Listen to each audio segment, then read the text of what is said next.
Hello! இன்னைக்கு எல்லாருக்கும் ஃபேவரட்டான பிரியாணி ரெசிபி பார்க்கலாமா? நான் இன்னைக்கு வந்து 1 கேஜ் சிக்கன் எடுத்துருக்கிறேன். ஃபஸ்ட்டு சிக்கனை மேரினேட் பண்ணுறதுக்காக salt, chilli powder, ginger garlic paste, curd சேர்த்து நல்லா மேரினேட் பண்ணி தனியாக எடுத்து வச்சுக்கலாம். இப்போது ஒரு பாத்திரத்தில் தேவையான அளவுக்கு எண்ணெய் ஆட் பண்ணிவிட்டு, இது கூட கொஞ்சமாக கீ ஆட் பண்ணிவிட்டு, பிரியாணியோட ஹோல் ஸ்பைசஸ்லாம் சேர்த்து, அது கூடவே பச்சை மிளகா சேர்த்து நல்லா வதக்கி விட்டுக்கலாம். பச்சை மிளகாவோட கலர் சேஞ்ச் ஆன அப்புறம் வெங்காயம் ஆட் பண்ணி நல்லா சாட்டே பண்ணிக்கலாம். நான் வந்து 1 கேஜ் சிக்கனுக்கு கிட்டத்தட்ட 3/4 கிலோ அளவுக்கு வெங்காயம் எடுத்துருக்கிறேன்.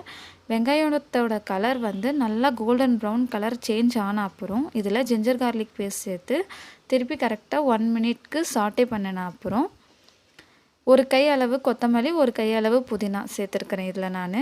இது கூட தக்காளி நான் வந்து 3/4 கிலோ அளவுக்கு 3/4 கிலோ அளவுக்கு வெங்காயம் எடுத்துருக்கிறேன்னு சொல்லியிருப்பேன்.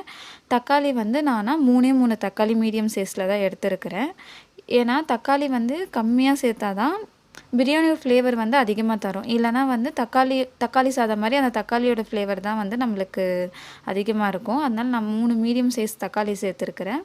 அது கூடவே chilli powder, coriander powder, biryani masala, garam masala 1 pinch அளவுக்கு சேர்த்து நல்லா வதக்கி விட்டுட்டு, நம்ம ஆல்ரெடி மேரினேட் பண்ணி வச்சுருக்கிற சிக்கனையும் சேர்த்து நல்லா மசாலாஸ் கூட எல்லா பக்கமும் படுற மாதிரி நல்லா பரட்டி விட்டுக்கலாம்.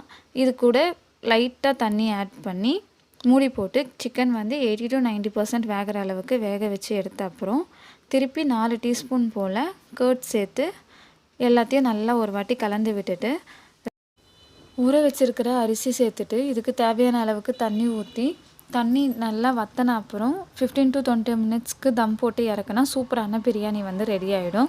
நான் இதோட full measurements and ingredients list வந்து நான் தெளிவாக கமெண்ட்டில் பின் பண்ணியிருக்கிறேன். மறக்காமல் செக் பண்ணிவிட்டு உங்கள் வீட்டில் ஒரு தடவையாவது ட்ரை பண்ணி பாருங்கள். பிரியாணியோட டேஸ்ட் அல்டிமேட்டாக இருந்துச்சு. கண்டிப்பாக நீங்களும் ட்ரை பண்ணி பாருங்கள். நெக்ஸ்ட் வீடியோவில் பார்க்கலாம். பாய்.